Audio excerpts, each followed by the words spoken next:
Subtle skills, big results. Welcome to the Ninja Selling Podcast. Welcome back to the Ninja Selling Podcast. Matt and Garrett, we are back with you again. Excited to be with you. We've got another great episode for you very quickly because I want to make this nice, short, and sweet. If you want to learn more about what we're talking about, go to ninjaselling.com. If you want to learn more about what Ninja Selling is about in general, go buy the book. It's available everywhere you can buy books. Well, most places you can buy books. We have that available. We also have coaching available. So if you learn about Ninja and you're like, I love Ninja and I want it on a higher level in my business, we have an amazing group of coaches that can help you not only take Ninja and implement it into your business, but help it harmonize with the life that you already have created and the life that you're dreaming about. So we're there to help you with that.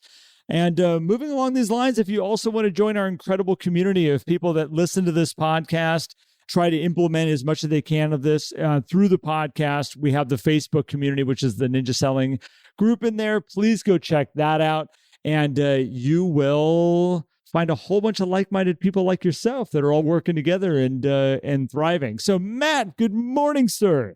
Good morning, Garrett. Good morning, everybody. Thanks for tuning in. I'm excited to talk about this, Garrett, which is a topic you brought up. It's not connected to what we just talked about, but interesting. There's a theme that's carrying forward from our last episode about dreams. This is interesting. And this kind of goes back to, Matt, what I've had a lot of people reach out over the years and they're like, how do you guys know exactly what to talk about like right now? Like, how did you know we were dealing with this? And a lot of the great topics come out of a big pool of people that I meet with every single week. Basically, I meet with all of our coaches. I talk with them about what's going on with their people that they're coaching, successes, challenges, whatnot. And I help them kind of navigate through so they can help their coaching clients out even better. And this one came up just recently where one of the coaches brought this to me and they said, I have people that are really struggling with the dream questions. So when we look at F.O.R.D, we got family, occupation, recreation, and dream. Anybody who's following Ninja, you've heard of F.O.R.D or these questions that we want to ask when we're communicating with people and kind of where we want to drive the conversation to be around. It forces you to make it about them and not about you. You all know who you are out there. We love talking about ourselves. It feels really good, but it doesn't necessarily work for our systems quite as well. So we got to keep it all about them.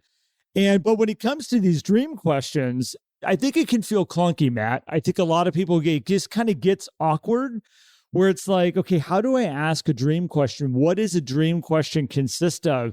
And I feel like this comes from the coach I was talking to, who said, it feels sometimes like you're prying or you're going too deep in with somebody, or you may be asking something that's maybe a little bit too personal around it. So Matt, I think first off, we need to kind of define, what qualifies as a dream question and what does that look like? But then also I want to dive into like, how can we make them really powerful? And so I think we can kind of jump in there. So Matt, you want to jump in the ring? Yeah, absolutely. I love, getting to the dream questions is where the gold is, right? I think this is where the F.O.R. is fantastic. Don't get me wrong. And that's where most conversations are going to be for people. The F.O.R., right? Most people will be for the F.O.R. because it's easy to talk about. But the dreams is where you get to build really good relationships and understand how people are thinking. Now, I think first off, a lot of people think dreams and they're like, oh, well, I'm not going to just walk up to Garrett and be like, Garrett, like, what are your dreams, right? Initially, we're just talking about the future. We just want to know, what are their plans for the future? Let's start there. That's a really important thing, Matt, you just said. It's just anything that hasn't happened yet anything in the future is the easiest way to say it. Yeah, it's not like what's their dream life. It's just what's going on in their future. What would they like to see? What's already planned? Asking somebody about, hey, what do you guys have coming up for a winter trip? Let's just say. Yep. That's a dream conversation right there. It could be kind of borderline recreation, but that is a dream conversation at its basic form right there. Now, we can go a whole lot deeper for sure, which is what we hope to do. And that's the gateway to getting deeper, is to just start talking about the future with people. So you got this just in the future. And I look at that as like, what do you got planned for the weekend? That's simply a dream question. Yeah, even shorter timeline than what I was saying there, which that works too. Yeah, like let's keep it really simple. You guys got any fun plans for the evening? What are you guys up to? Like, you can start to open up these little dream questions. And again, we don't need to turn them into some earth-shattering, life-changing gathering of information. But on the flip side, Matt, where I kind of see people run into some trouble around this is that they are asking some big questions about the future and about, like, hey, like, as you guys plan for retirement, how do you what do you guys have set up and things like that? And what is that? What do you guys want to do when you retire from the current, jobs and positions you have right now?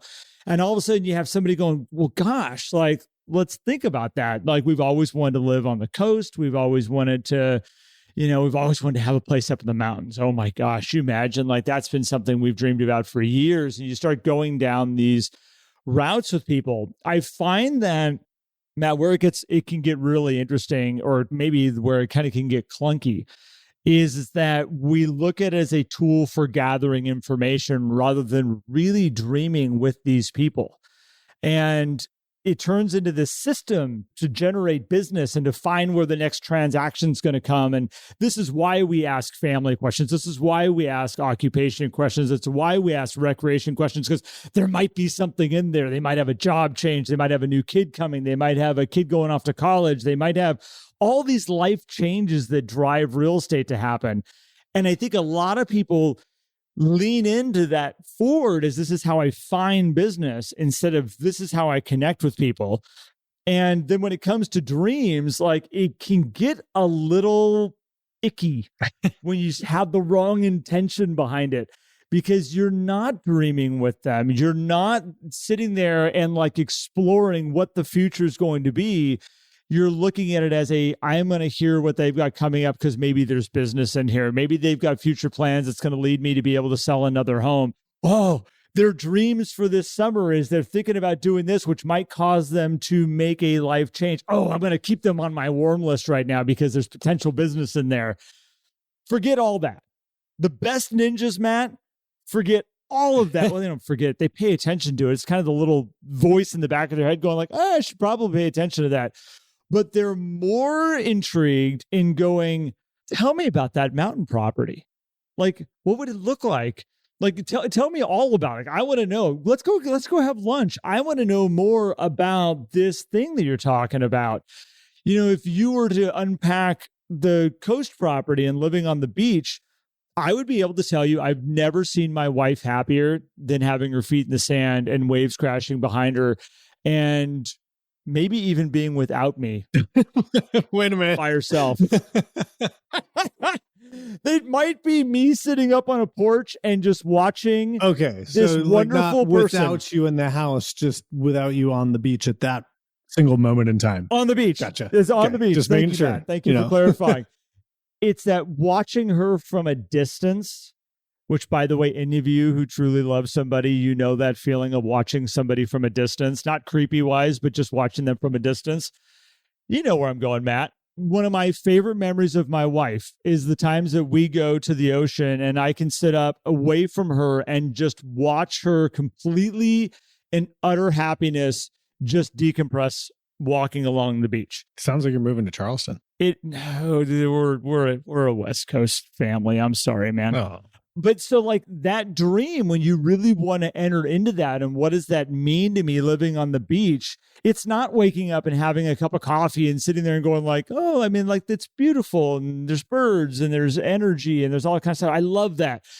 But for me, it's that simple fact of watching that woman on the beach, that lady on the beach is like the most powerful thing in my world when it comes to that.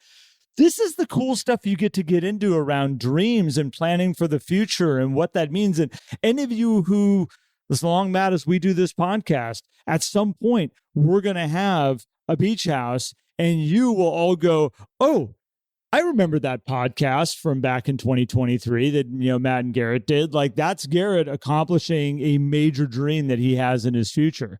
Like, that's the stuff you want to get into and totally forget about where's my potential sale in this.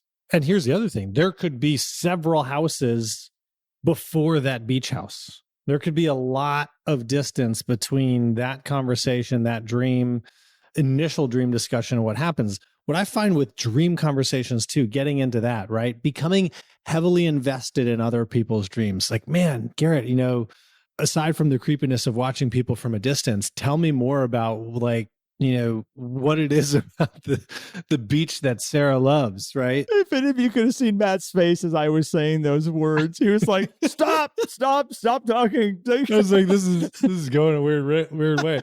But I totally understand what you mean though. And I'm sure in the proper context, everybody listening also understands that. Thank you, everybody, for not being weird and creepy. Becoming invested in somebody's dream by being interested in it creates a different relationship. Like, yes, that would be a mark in my CRM of like, okay, Garrett and Sarah want a beach house someday. They're never going to be upset if I talk to them about beach houses. Not, hey, you guys should buy this beach house, but I found a really cool listing of a beach house, and be like, hey, Garrett, have you ever seen a beach house like this before? And you'd be like, whoa, that's super cool. And just having that fun conversation. So I know that. The other thing is, this builds a new relationship between you and the person that you're talking with the dreams about. Not that you get to talk about that dream, but they trust telling you that stuff, which creates a different level of connection in their body and their brain, so that when their just regular real estate comes around, they think of you first. And that's the big thing that's coming with dreams. There's another level that we haven't gotten into yet, but from the beginning, if you're invested in their dreams, you're just going to create a stronger bond that other people have not yet created, or maybe won't be able to. It's the difference of the Zillow agent. And then, by the way, you know who you are, who continues to blow my phone up out there. I'm not going to say your name, but you know exactly who you are if you're listening to this. It's the difference of them that keeps saying, are you still interested in buying in Brookings? Brookings is a great little town over on the coast. And I happened to click on a Zillow ad, and I was interested in knowing a little bit more about a house, and I can't shut it off. Like, I'm about to report it and be like, please leave me alone. That's the difference of this person who's never, and we did talk on the phone, by the way, 2.5 years ago. That person never took the time to realize, what does a beach mean to me? And what are we trying to accomplish? It's just like, hey, the sun's out in Brookings. Are you still interested in buying here? Oh. So this is interesting, because you're bringing another element of this, is that sometimes there are people who come into our world as realtors where we get to start right out with a dream conversation, right? Particularly if you work in an area like that, right? Like for people who work here in Charleston, a lot of people are moving for a lifestyle. And when they say, tell me about what moving here means to you as a question, just what you said, Garrett, forming it in that way, you've now opened the dream discussion right from the get-go. And you're going to learn a whole lot of things that's then going to help you sit down and do a great buyer process, or even just understand, okay, where are we at? And then this is how I can communicate with you going forward, because Garrett, you're not ready to buy a beach house right now, but I understand what the beach means to you. And I'm going to make sure that you are always informed about what's going on here at the beach, because I know you love it so much. And I hope you come visit us. If that Zillow agent sent me a picture of the sunset on the beach and said, hey, just saying hi from Brookings again, let me know if you need anything out here. If it was just as simple as that, that's not an unsubscribe moment. I would be going to Sarah and going like, look, this is the beach right now. And again, in knowing the dream questions, it's not just about moving to Brookings. And that's, I think, an interesting thing also. The more you can dive into that, they would know that if I can't wake up in the morning and look out and see Sarah walking along the beach, it doesn't work. It doesn't fit the vision. It doesn't fit the dream that's out there. So I think that's a huge piece of this, Matt. We got this opportunity to go deeper with our people and to learn from them. And yeah. Matt, as you were saying, there's a different level also here that we need to talk about. Yep.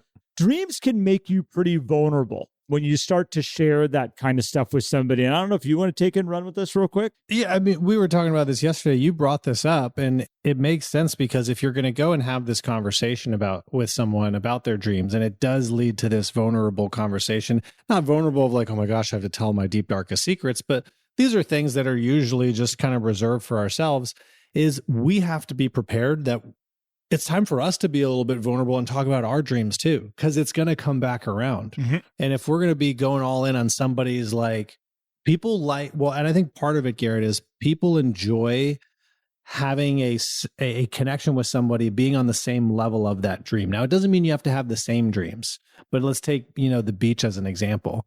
If you're like trying to talk up Garrett's thing about the beach and like, oh, the beach is so awesome and all these things, and you never go to the beach and you hate the beach and it's not a dream of yours, we're going to have a challenging conversation, right? Or if we're just not on, I guess you could be honest about it and still connect on that. Well, I can hate the beach and I can still sit there and say, what makes the beach so special for you? But if I'm not willing to open myself up, because it's going to be more enjoyable for you if you have somebody on the other end of that conversation who's also willing to discuss their dreams. And you're right, it doesn't have to be the beach. It could be, at some point you might turn around and be like, yeah, that's what the beach means to us. We're so like, this is what we love. Like, have you ever felt anything like this and be like, you know what, Garrett, I have to, for me, it's the mountains. It's this, versus just being like, yeah, more about you, because I just want to learn about you, right? We can't be blocking that energy, right? Then it's like an interview and we're taking notes and it's like, okay, beach, Sarah on the beach, crashing waves, very important, sitting up. That's really important. Excellent. Got it. Hey, this is great, man. I really appreciate our conversation. This has been fun catching up, and like, hey, can't wait to talk soon. And boom, we're gone. I think that, the biggest dream conversations I've ever had are actually sitting around a campfire with friends, because all of a sudden, all of your defenses are down. We're all relaxed. And this is where it becomes mutual, Matt. This is where I think you've got to have this mutual trusting relationship with people where you can be vulnerable and you can throw some of these questions on the table. And as much as they're interested in what my future is going to be and what we want to be doing and what we have, I'm genuinely interested in them too, which makes this really amazing back and forth sharing of like, well, what do you guys see? I look at my friends who want to travel. They want to, they're like Sarah and I, we love traveling. And we start kind of talking about our different views of traveling and what that looks like. And they're like all invested in van life right now. Like they bought the Sprinter van. They are converting it over. Sweet. Oh, it's so cool. It's one of those that, yeah. And it's fun because like we've been talking about that for a long time. They're the people that we traveled to Costa Rica with. And that started about a dream conversation that probably happened, I don't know, now 8 years ago, where we were just kind of sitting around going like, where do you want to travel to? Where do you travel to? And Sarah and I said, we want to go live somewhere for extended periods of time. And all of a sudden they're like, well, we never thought about that. Like, where would you guys want to live? And these conversations just kept bouncing back and forth.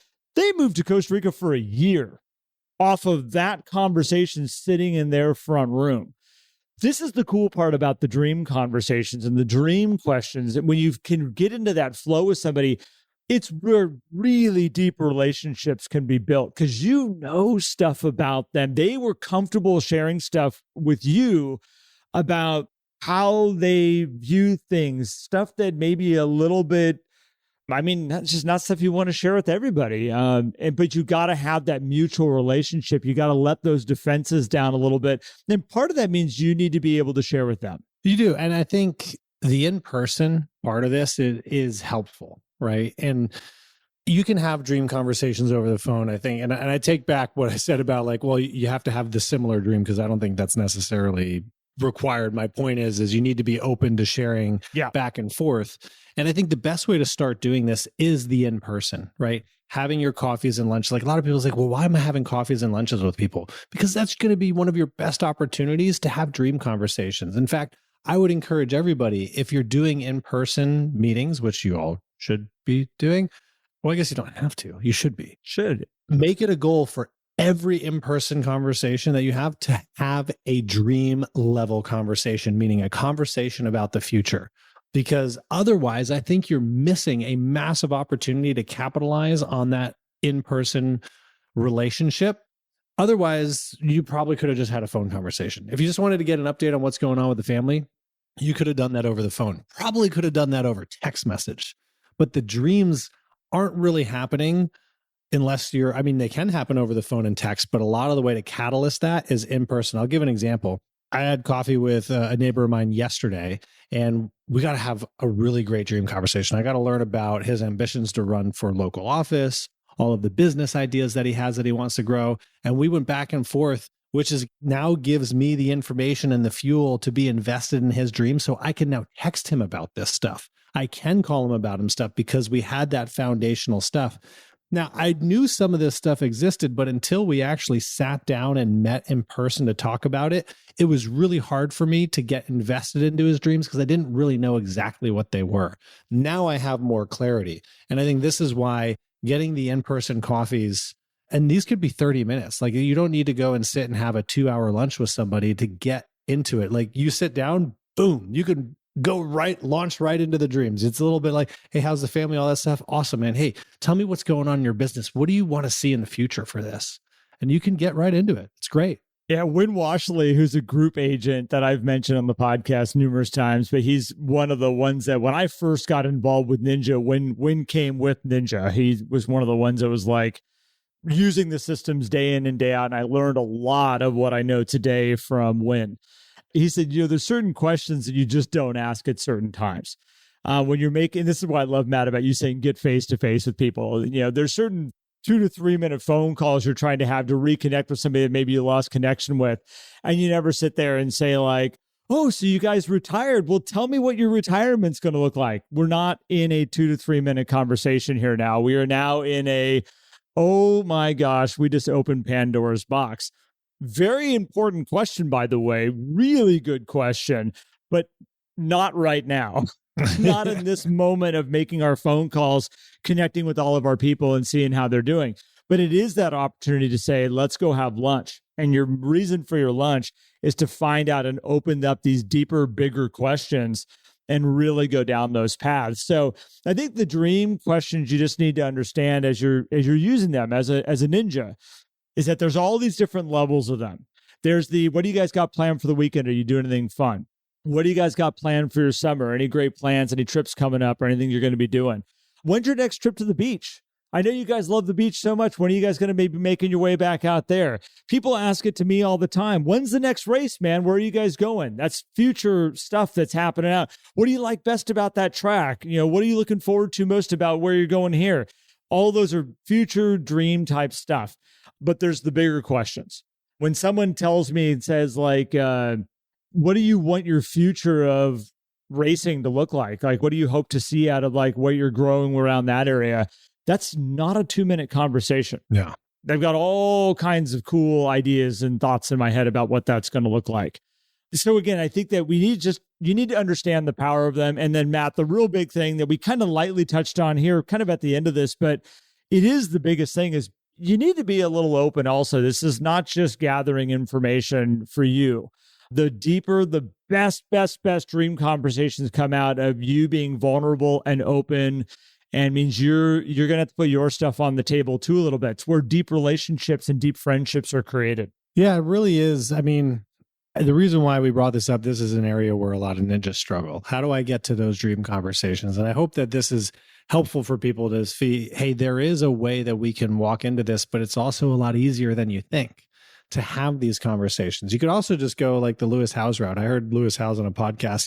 He just like goes right to it. He like sits down with somebody and is like, who do you want to be in the future? What's your plan to be the best you could possibly be? And it's like, whoa, okay. We're just going right into it.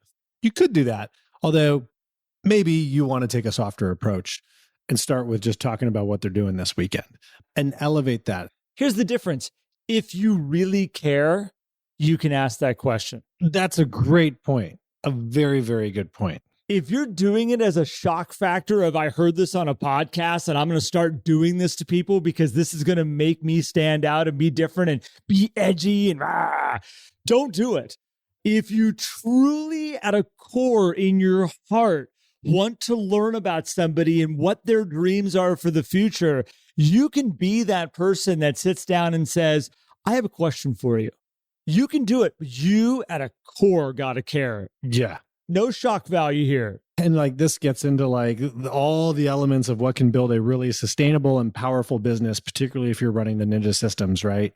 But care, be invested in their dreams, and don't be afraid to talk about them, and also to talk about your own dreams and be a little bit vulnerable. Because if you're asking somebody else to be vulnerable, they're going to take cues from you. And if you're putting up a wall, they're probably going to put up a wall as well. And Matt, maybe just to wrap this thing up here real quick, is that I think part of asking really good dream questions is caring. Yeah. It can't just be a check the box, I asked a dream question, I'm doing ninja, look at me. The ninja is the authentic side of you building relationships with people, which means that you need to truly care. When you ask about their family, truly care. When you ask about their occupation and their job and what's going on right now, truly care about the information they're sharing with you. This is them. This is a unique individual person in this world, living their life, experiencing life. And here we are entering their place. And if we're doing it going like, I'm sure there's a piece of business in here somewhere, I hate to say it, there's some swear words that start coming up in my mind about how you're approaching this unique individual that's living their life. Care about them. And the best dream questions are going to come out because you actually care. Yeah, hands down. So there it is, man. I love the dream conversations. And if anybody wants to have dream conversations with me, just feel free. We're gonna talk a lot of business probably with stuff like that. I should have hit you with the big one. We should have been like, Matt, now that I got your attention here, tell me about what your future looks like. Where are you going? What does it look like? Yeah. What does it look like? What does life mean to you? What is the meaning of life for you? And you may get into those conversations with people. You never know. Here's the other thing. I just want to make sure that people think about this as they're in this. These conversations will help you run your business. So the key for you is to, one, when you're in the moment, do all the things we just talked about. Then every week when you're sitting down and looking at your database, make sure that you're taking notes and figuring out, how do I want to re-engage this person to learn more about this? That's going to help fuel your business. Be intentional about your frequency of conversation with these folks, and it will make a difference in your business. And you're just going to build some great relationships. And here's the other thing. You don't have to do this with everybody. A small amount of people that you're able to go an inch wide and a mile deep with, you're going to have great opportunities come just from that. We know plenty of agents that have a handful of really high quality relationships built on dream conversations like this, and they get a lot of referrals just out of those people. So don't think like, oh, I need to now go ask 200 people dream questions. No, start with one person and grow it from there. I love it. I love it. There it is. All right. Well, hey, man, anything else you wanted to throw in on this? No, man, I think we're good. All right. Well, hey, I want to thank everybody for joining us for this amazing conversation once again. Really appreciate you guys listening to the podcast too. I've been talking to a lot of people recently who I didn't know were podcast listeners because it was through other venues. And they're like, by the way, I just love the podcast. And I just really appreciate that all of you are listening. And those of you out there who've done the entire thing. Yeah. Many of you have gone from beginning to current, and that just is incredible. And I can't tell you all how much we appreciate that. It's incredible. Amazing. It's a lot of me and Garrett. That's a lot. So guys, if you want to learn more about Ninja, head over to ninjaselling.com. Join our community, search for the Ninja Selling Podcast on Facebook, and we'll catch you on the next episode. Take care, everybody. Thank you, everybody. If you enjoyed today's episode and would like more, visit us at theninjasellingpodcast.com. There you will also find links for more information about ninja selling and coaching. Have an incredible day.